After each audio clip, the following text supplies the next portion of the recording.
Hey guys, and welcome. Today's project, we have the Halcyon Predator 2 creature, of course from the Predator 2 movie.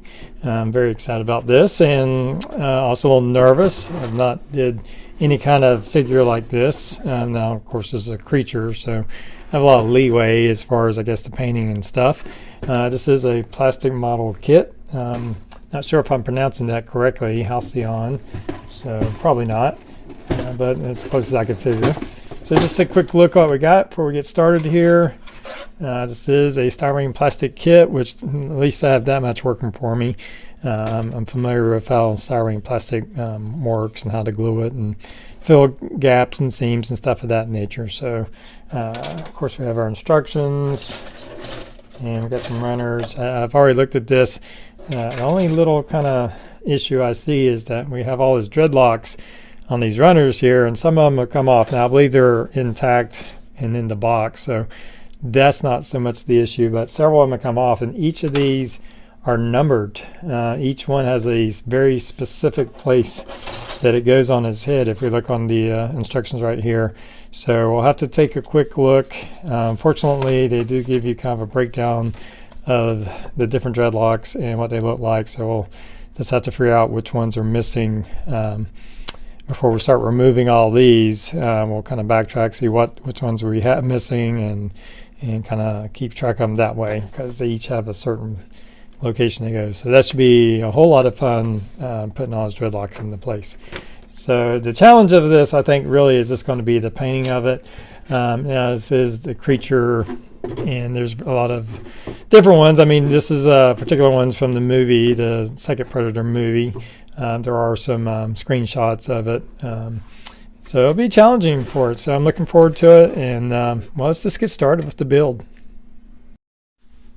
Alright, I got started, and first thing I did was reattach his dreadlocks back to the appropriate sprue. I just kind of glued it back onto where it should be just for now, so I can keep track of it. It has these, unfortunately, it has these little tabs, so I just put a little modern glue and put the different ones. I think there was 4 altogether that were missing. So all my dreadlocks are where they're supposed to be, so I'm going to put that aside for now. It'll probably be one of the last things that we put on, and we're starting on the assembly, and the assembly is going to be quite a bit of work. This is the skull that he holds in his hand, and see if I can get this in focus. There's going to be a lot of seams. Everything that I've kind of worked on so far, if you can make that out, there's a nice seam. Now on this side I've already tried to start smoothing it out a little bit just by sanding it a little bit. So I think sanding will mostly take care of this.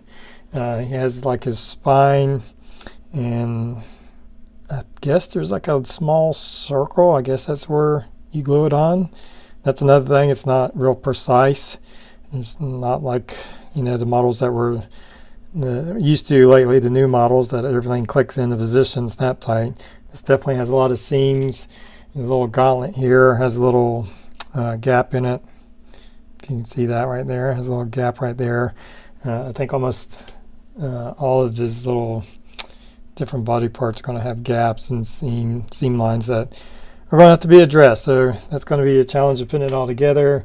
His head is several pieces. I've glued in his face to half of his head here, and you're probably going to need a lot of have some extra thin cement, which works really well on these small parts right here. And we're going to have to attach, the next part will be this other part of his head, kind of attached the same way. And then there's I believe top of his head, or I think there's a couple more pieces that make up his head. So I'm going to work on getting all that sealed together as best I can. So just putting it together is going to be a challenge, and getting rid of all these seams and gaps is definitely going to be quite a bit of work. Alright, so I'm working on the seams now, and I just want to show you what's working out pretty well for me so far. Is I have this mixture. Now this is some model cement, plastic cement, and inside I've placed some strips and pieces of styrene plastic in there, and as you can see it melts and turns into a goop, and I use that, and I can just brush it on, and I'm going to use that to fill in the gaps. If you can see this line going through here, the gap in the body, it's running all up here. Now I've already did this side, and you can see where I've allowed it to dry and then sand over it. There's a little bit more touch-up work, but for the most part I think it came out pretty good.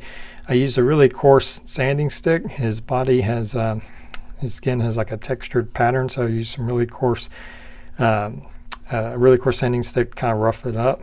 I have a little bit of line still left to clean up, but all the gaps is pretty much gone, so just a little bit more touch up left on that. But what I do with this mixture here, and the great thing about it is once it dried, it just becomes part of the plastic. It's just part of a styrene plastic. So I have these little, these are like little makeup applicators. You can get like hundreds for a few dollars, and they're disposable. Really good. They have a really fine tip paintbrush on the top, and you can use that for small detail painting or touch-ups. In this case, I'm using it to apply my mixture here, and I'm just taking it and just brushing it in.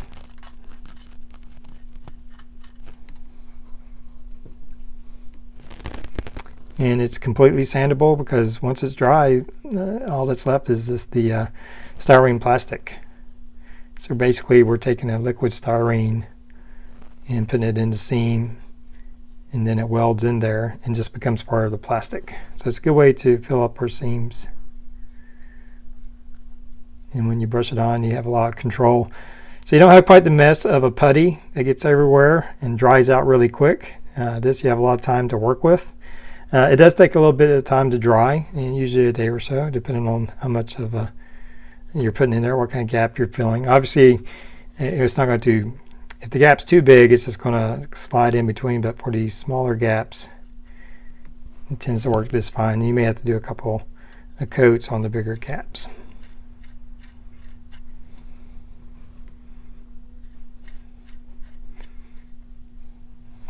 All right, so we have that all in there. And now I'm just going to let this sit for a day or so and let that dry, and then we can come back and sand it, and I'll finish our seam on the body there. So I think that's working pretty good for me. I think that's a lot easier in trying to apply the different types of putty. You can see on this leg we've attached it, and you can there was a seam line there that we filled in and sanded, and then on this back side there's a seam line here, and we've you can see where it's running. I haven't addressed this part, but on here is running straight through here, and so I used some of my mixture to fill in the gaps and then let that dry. I sanded it, and then I took my file and because it sanded away some of these smaller lines, and I took a file like this, an angled file, and cut back in some of these lines, and that'll help cover up any things that we or help replace the lines that we sanded away.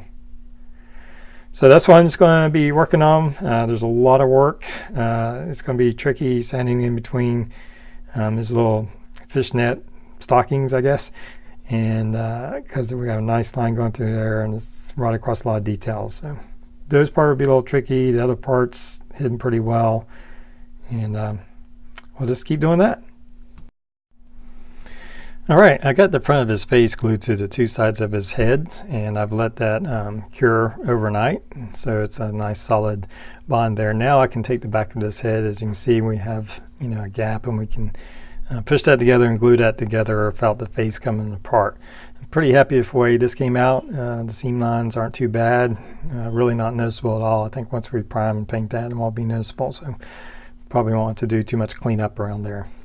So the tricky part is this, doing this. Now what I think I'm going to do is put some super glue kind of in the spots of a few areas. That way I can just hold it together with my hands for several seconds until it holds, and then I'll come back with some of this plastic cement and put it on there so we get a nice bonding weld. That way when we go to clean it up, it'll clean up a lot nicer. You won't have that gap that you're continually fighting. And then after we attach that, we'll glue on the top part of his head, which, whoops, I'm backwards, which comes over here, and there'll be some gaps on that, but not terrible. But we'll use our mixture of this liquid styrene, and we'll fill in the gaps on that. So I'm going to have to do that off screen. There's no way I can kind of glue and hold that and camera at the same time. All right, so we're starting to put on the legs and arms here. I got the legs attached. Most of the seam work is done. There will be some touching up. The plan is to assemble it and prime it, and usually once you prime over, it kind of brings out imperfections.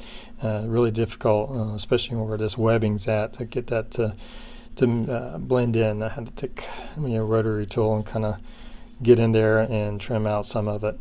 But there's going to be a lot of work. There's a lot of work, and every time you join something together, there's going to be seams and gaps. Like when I go to put this arm on right here, I've had to sand it down. I've had to sand both sides down just to try to get a smooth fit. There's no like connecting points. Here you can kind of tell just by the shape of it. But once I connect that, I'll have to go back, and as you can see, there's going to be a gap in there, and I'll have to fill that in. I've been mostly using my little mixture, my liquid styrene that I made. That's worked pretty well in covering most of the gaps. I have used a little bit of this plastic putty by Vallejo. Has a very fine tip point on it, and it's easy to control, and you just you can tell where I put a little bit here, where this part won't be showing once we put the arm in, but there's a little gap that was coming down. Now I did have a flaw in this arm right here. Part of the plastic, you can tell where there's some putty right here.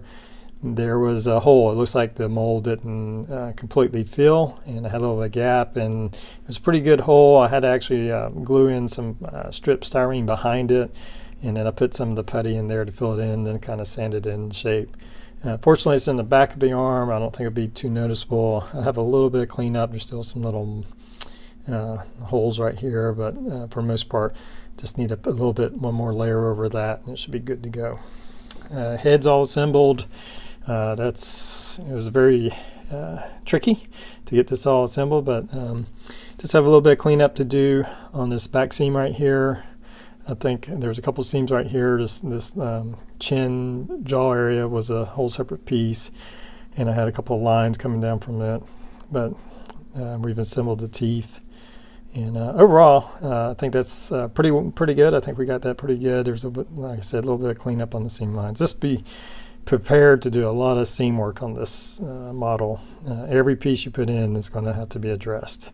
I mean, it looks good once you get it attached. The detail is nice, and I think once we get it painted, it'll be good. But just getting there to the paint is proven to be quite a bit of effort. Definitely not used to so much effort for every piece. A lot of the pieces, like I said before, there's no real connecting point, so you're just kind of guessing where the arms and hands go. It's just kind of flat surfaces, and working on that. So there's where we're at, and we'll just keep going.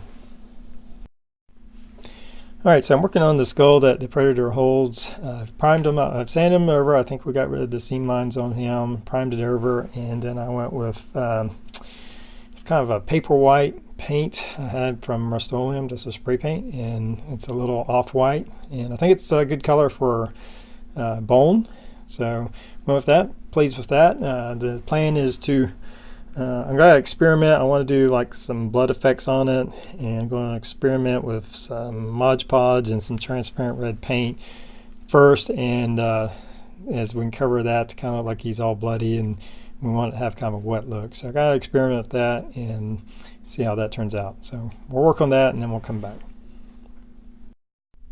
All right, we've completed the build, at least mostly. This is unpainted. Now these dreadlocks were a little bit of a challenge. There's 43 individual dreadlocks. They don't lock into place.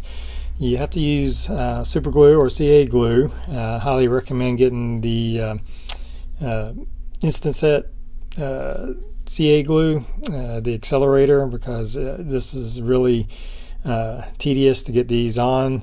Now it's not too hard to kind of figure out. They're all numbered 1 through 43, and you simply start on the bottom on the back side and work your way around. Then you move up. There's 3 different rows, and they all kind of sweep over. Looking at this, kind of sweep over to the right, as you can see, kind of like his Dreadlocks are being caught by the wind, or maybe he's moved his head or something. So, but it looks really nice. It's really great detail. So at this point, I'm going to apply just a regular gray primer to it, and from there we'll be able to see any imperfection or flaws we need to straighten out before we move on to painting. Alright, so as you can see, we're starting on the painting here. I primed over them and addressed some seams or some little gaps that we had, nothing too major. So he's in pretty good shape. And the first coat that I'm doing is this airbrushing on this black, and basically over recessed areas and his armor and clothing, stuff of that nature. And my next step is to move on to a brown and airbrush around the body, and then into like a tan color for the other part of the body. So I've watched some videos, but I'm really kind of doing this in my own style, kind of layering it from top to bottom. Now we'll have to go back over in the end and repaint the armor and stuff. Right now we're really just focusing on doing the body, but before I got started on that, I wanted to get inside in the back of his head and all these dreadlocks and get a base coat in there. So now all deep inside his head is black, and I'll have to worry about coming back later and trying to paint that and get it dark, because it's really difficult to get back in there. So we're just going to move on to the next step and start with like a medium brown color to start doing some of the body color. Alright, so we added in our first layer of our skin tone, and I just used some Tamiya red brown and kind of airbrushed that in, just to kind of get around the different parts of the body.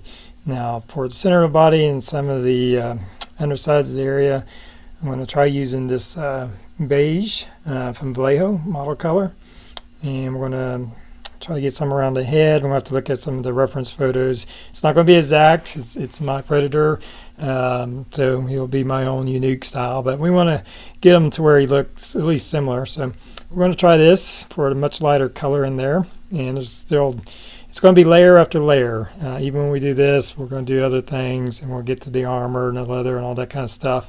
But for now, I'm just trying to work on the skin tone. So the next color is going to be this beige, and I'm going to airbrush that on. Alright, I did quite a bit of painting. Still a lot to do, a lot of little detail painting. As you can see, I've added in the yellow, did the brown. I've did inside his mouth area here, and I just had some acrylic craft paint, and this paint is called a Coral Cove. Yeah, Coral Cove or something of that nature, kind of a salmon color. And I did that inside the mouth. Pretty happy with how that color turned out. And to do the detail on his head, I actually had to repaint that. Ended up just kind of using had some Gundam marker and a Sharpie marker to do a lot of the just the fine lines detail on his head. I'm not 100% happy with it, but it's a lot better than my first effort. It's just a lot of really fine detail on it. Not good enough with a paintbrush to really paint that on there. We're moving on to getting all the armor and different things on here. I've added in little specks of dots with the brown Sharpie, but we're going to do the leather in like a black brown color, and then we'll move on to his armor and stuff of that nature. Still a lot of detail painting left, but he's starting to take shape. Alright, and here we are with our finished Predator 2 model from Halcyon. I know there's a lot since the last segment. Mostly it's just a lot of detail painting. Some of the stuff I did was with the armor. First did a black coat, then went over it with this copper from Tamiya, and pretty much just kind of dry brushed it, went in like a complete copper. The total paint of it, I wanted to leave a lot of black in the recessed areas. I used some of this German black brown for his chest piece here, and then the I guess is whatever loincloth or whatever around his body and some of the other parts. We used some aluminum from Model Master for his neck area, and do some accents, his knee pads. I had some bone white from Vallejo Game Air, and used that on his little bone weapon on the side, and on his little skull fixture right here, and then the handle of his sword is also bone. and just a lot of painting, detail painting, like I said, some gold and chrome. Chrome for the swords from Model Master, gold and chrome from Model Master to do his braid. There's still some braids up in the head that I still got to try to get to, not really visible. So we did all that.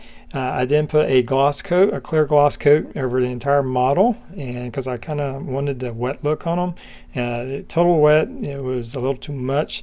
I took some of this matte varnish from Vallejo and I diluted it with a little acrylic thinner, and then just brushed it on all the parts that weren't flesh, his armor, breast piece, things of that nature, and we dulled that down so we get kind of that shiny look on his body and skin and face, and then his mouth is all glossy, and then when the armor and stuff's dulled down. So we'll just take them off, look at the back. For the webbing, I tried a lot of different things. Actually, the thing that worked the best was just a regular Sharpie marker like this, not the very fine one, but the kind of the in between. And just took my time. Had a few little goofs. I just tried to play those off as spots on his body, but for the most part, that was the quickest way that got the best coverage. And after I did all the painting, I put a gloss coat on them, and then I did a black wash over all of that. I also did aluminum inside on his neck piece right here. So I did a black wash to get in all the recessed areas, weather it up a little bit, and then I did another gloss coat once I finished the wash on that. So the project was very challenging, but the reward I think was great. The build itself was difficult, and there's a lot of gaps in seam. My mixture of the styrene and the cement glue, the goop that I use, worked really well in getting the seams without having to do a lot of cleanup like putty. You pretty much just wipe it in there, and a lot of times it dried and didn't require a lot of sanding. So the build itself was very difficult. The painting was I spent many hours just doing. There's just lots of little details on him. But like I said, the payoff is nice. Once you get it all together and you address all those issues and paint it and work it, I think the end result speaks for itself. It's nice. Now this ain't the greatest paint job. I could have the head. I'm not still completely happy with the head, but it is what it is at this point. One day I'd like to return and do a different Predator model. I enjoyed it. I think it looks great. Of course, there's some things I could do better, but for the first time doing a figure of this type, I'm very pleased with it, of how he turned out. So, hope you've enjoyed the build. It was a lot of fun, and until next time, everybody have a good one.